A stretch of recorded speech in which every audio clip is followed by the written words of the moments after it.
भगवान की जय। अब मैं आपको कार्तिक मास के तृतीय अध्याय का वर्णन करता हूँ। आप ध्यानपूर्वक सुने।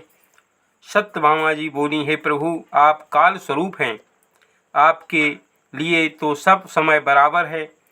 तब कार्तिक मास में कैसे श्रेष्ठ माना गया है, इसी तरह सब तिथियों में एकादशी तथा सब मासों में कार्तिक मास आपको प्रिय क्यों है? हे देवाधिराज, इसका क्या कारण है, उसे कहिए।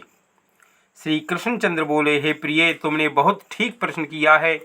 इस विषय में मैं महाराज वेणु के पुत्र पृथु का वृत्तांत कहता हूँ।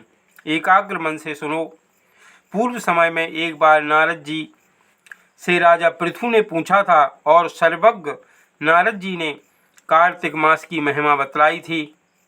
नारद जी ने कहा, पूर्व काल में त्रैलोक को मथ डालने में समर्थ शंखासुर नामक समुद्र का पुत्र हुआ।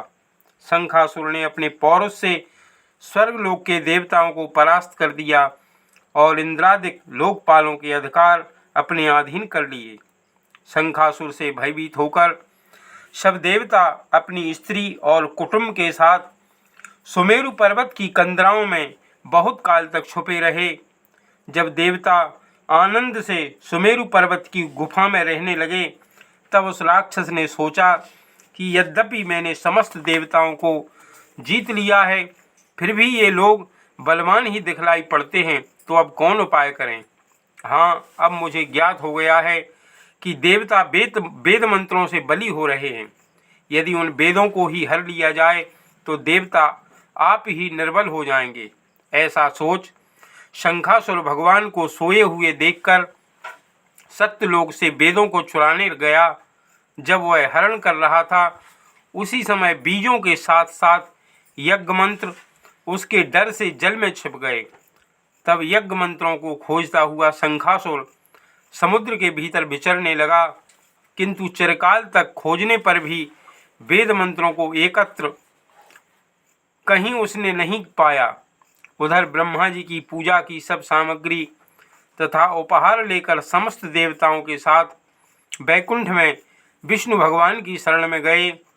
विष्णु जी को जगाने के लिए ब्रह्मा गाने बजाने धूप गंधादि से पूजन करने लगे। ब्रह्मा की आराधना से प्रसन्न होकर भगवान जाग गए।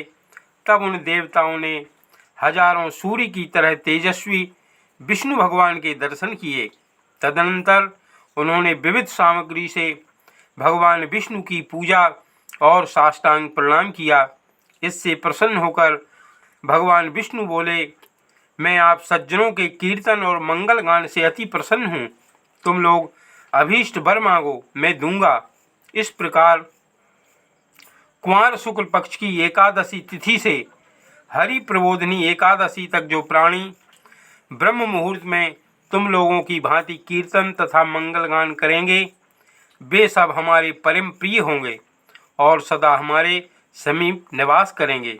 जो पाद्य अर्घ और आचमनी आदि सब सामग्री तुम लोग हमारे लिए एकत्र किए हो, वे सब अगणित गुण वाली होंगी। हमको तुम्हारे कलेश की बात ज्ञात हो गई है। शंखासुर वेदों को हर ले गया है, वे सब इस समय समुद्र में हैं। अतएव मैं दुष्ट शंखासुर को मारकर उन वेदों को शीघ्र ले आऊँगा। अब से वेद हर साल मंत्र तथा बीजों के साथ कार्तिक से जल में निमग्न रहा करेंगे। मैं आज से जल में रहूँगा और आप लोग भी ऋषियों सहित मेरे साथ आइए।